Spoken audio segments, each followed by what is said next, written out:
Now at 5, weather impact alert. A tornado watch issued as we watch a line of severe storms move our way. I'll have your forecast.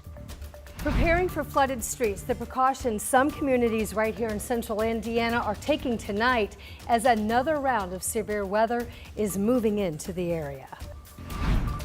And President Trump calls today Liberation Day, the new tariff on cars going into effect at midnight. Live from Indy, you're watching 13 News.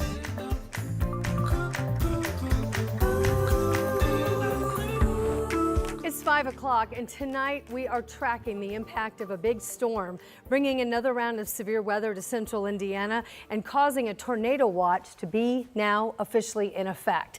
Now, this is a system which, when we look to the west, has already caused problems. Tornadoes in Missouri. The video you see here, it shows damage in the small town of Pilot Grove. That is just south of I-70 between Kansas City and Columbia. And it's not only Missouri reporting damage. No, this is video that shows the destruction of a tornado that caused problems in Nevada, Missouri. That's a town about 2.5 hours south of that Pilot Grove damage. And you can see the debris scattered everywhere, in addition to broken windows, roofs just ripped off of the buildings by the tornado's strong winds. And tornadoes are a possibility here in central Indiana tonight as well. And that's why today officially is a weather impact day. We've been talking about it all week. Our team is here. Angela heads up our coverage, monitoring from the Weather Center for us tonight. Angela?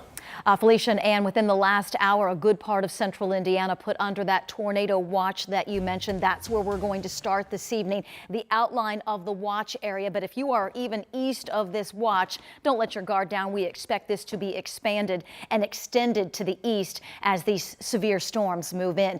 It's a PDS tornado watch for Evansville and points south. You can see the expanse of this severe weather that we're contending with. There are warnings just across the state line. These are severe thunderstorm and tornado warnings. One confirmed tornado warning just to the southwest of St. Louis. This is all moving northeast and headed our way over the next several hours.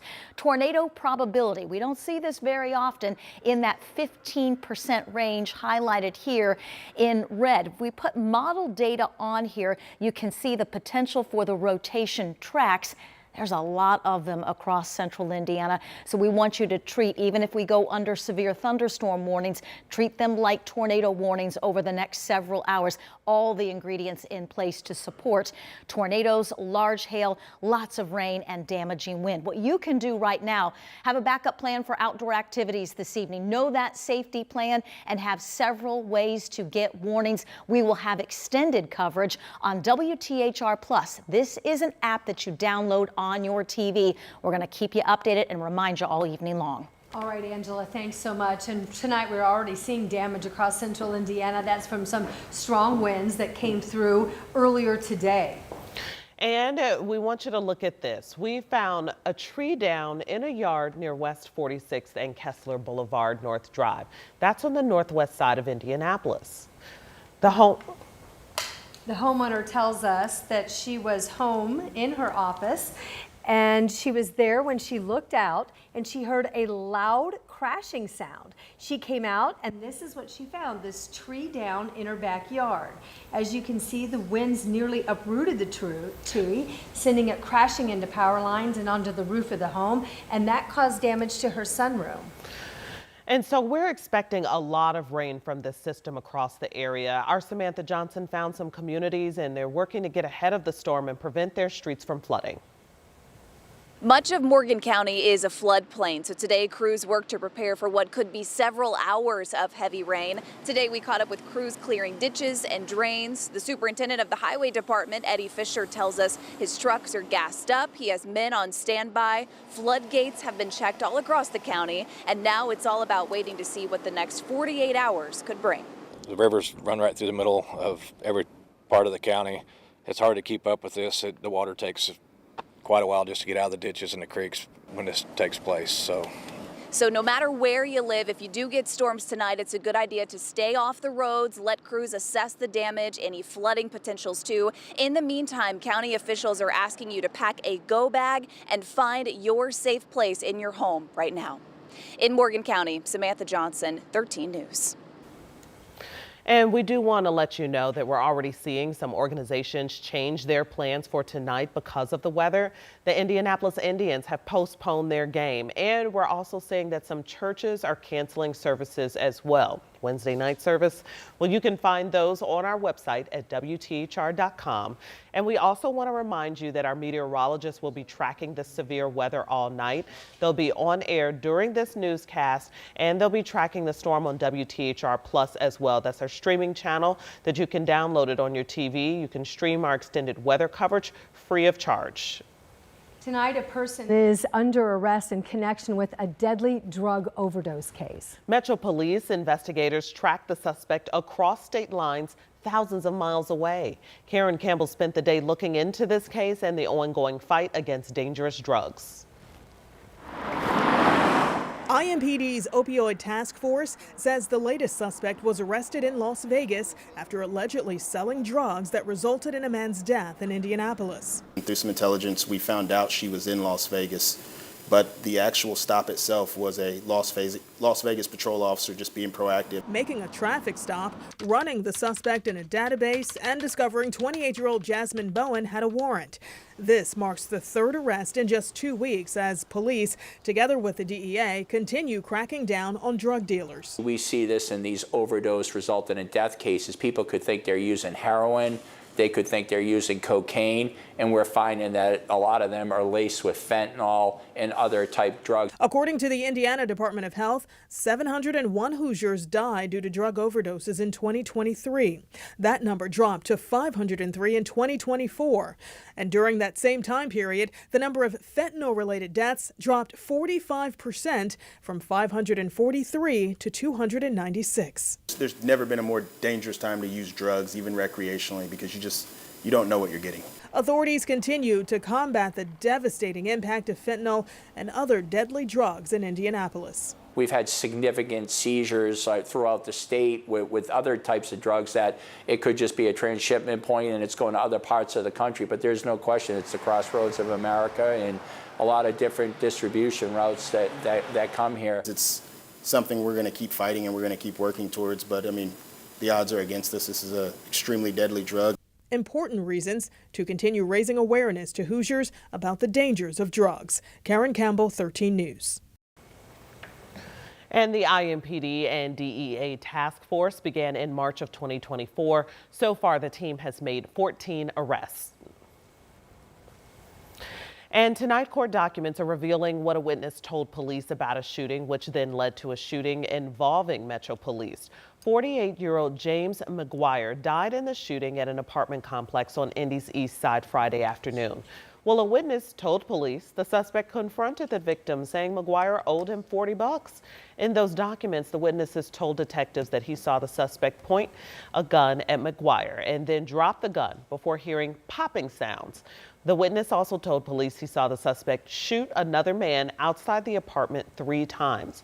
And after getting a description of the witness, police found a person matching the suspect's description about a half-mile away. A Metro Police officer said the suspect pulled out a gun and then pointed it at officers. And that's when an officer shot the 50-year-old man. He's now out of the hospital and facing several preliminary charges, including murder and attempted murder. Developing tonight, an Indianapolis man charged with causing a deadly crash while intoxicated is trying to get his driving privileges restored while he waits to go on trial. Bradley Woods was in court this morning. His attorney argued because the charges are brought by a grand jury, there is no written probable cause that serves as legal grounds to suspend his driver's license. The state countered his license is already suspended because a judge decided the grand jury indictment was enough probable cause. 20-year-old Avery May was killed in that crash. It happened on December 23rd of 2023. Investigators say the car he was driving collided head-on with a pickup truck driven by Woods on Southport Road. That's near Little Oak Lane on the southeast side. May's girlfriend, Riley White, was a passenger and suffered serious injuries. She was at this hearing this morning as the judge took the driving privileges issue under advisement. We're still largely in the dark about a lot of things because of the grand jury indictment. So I think everything that we said in court right now says it all, and we really can't comment at this point any further. The judge promised to make a ruling in the near future on whether Woods can drive and the other conditions of his time free on bond. 5:09, and at this hour, we are following breaking news tonight here at 5. In just the last hour, President Trump revealed his latest round of reciprocal tariffs, calling this Liberation Day. This is one of the most important days, in my opinion, in American history. It's our declaration of economic independence. For years, hardworking American citizens were forced to sit on the sidelines as other nations got rich and powerful, much of it at our expense. But now it's our turn to prosper, and in so doing, use trillions and trillions of dollars to reduce our taxes and pay down our national debt, and it'll all happen very quickly. The president specifically pointed out a new 25% tariff on all cars made in foreign countries. That tariff will go into effect at midnight. And he also announced a 10% baseline tax on imports from all countries. Tonight, Pride Lafayette is calling on Indiana's Attorney General to apologize for an April Fool's Day post that was on social media. So if you have not seen it yet, here it is. Attorney General Todd Rokita posted these pictures. It shows him next to a pride flag, and he says, quote, "The left wins. They have finally brainwashed me. I am taking down our come and take it flag and replacing it with this one, April Fools." Pride Lafayette took some issue with this. This is the oldest LGBTQ community center in the state, issuing a statement saying that the Attorney General is mocking the pride flag and the LGBTQ plus community. The organization's executive director also wrote, quote, "The pride flag is not a punchline or a joke. It is a symbol of hope, a symbol of equality, and a symbol of remembrance for those who have died from the AIDS epidemic."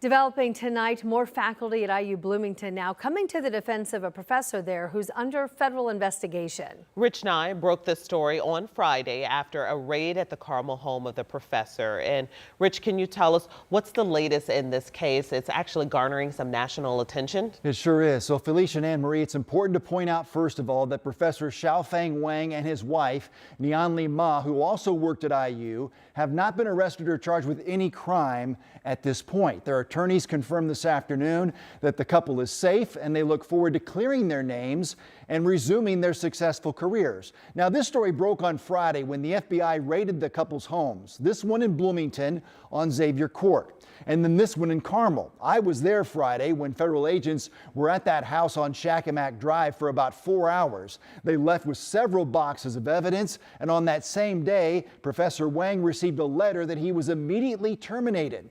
He is a respected researcher in system security and data privacy.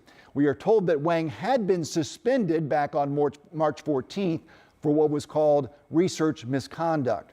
Now today, a group of IU computer science faculty in Wang's department, including the department chair, sent a letter to the provost saying they are confused, saddened, and frightened by the IU administration's actions. The letter says Wang was fired without following the policy for a tenured professor. And we previously reported that another faculty group sent a similar letter on Monday. And now a Stanford cybersecurity researcher has filed a motion in federal court here in Indiana for the search warrants of the homes to be unsealed so the public can understand what all this is about. There have been a lot of attacks on higher education and on universities all over the country. There's been a lot of attacks on even completely legal immigrants, people who have been in this country for a long time, have legal status, especially here where this guy is not accused of having done anything wrong as far as we know. And that adds to the swirl of uncertainty and fear and doubt around this situation. I have asked several times. IU has offered no comment regarding the employment status of the couple and continued to refer us to the FBI. Now, the lawyer for the couple says the couple appreciates all the support that they are receiving from their colleagues, not just in Bloomington, but across the country. Faculty are taking notice of this situation. Yes. All right, Rich, thank you so much. We look forward to your continued reporting. And sharing their stories with lawmakers at the Indiana State House. Why some Hoosier parents now are going through the pain of reliving the loss of their children. It's ahead at 5:30. A line of severe storms with a tornado threat just to our west. I'll have the timeline in the severe weather update straight ahead. Repairing Indy's water infrastructure after we had that huge water main break last week. Why age is only a number when it comes to the shape of the pipes underground. And reopening the Indianapolis Motor Speedway Museum. It's fancy, and we take you back inside as fans get ready to visit. For the first time, it's open to the public in more than a year.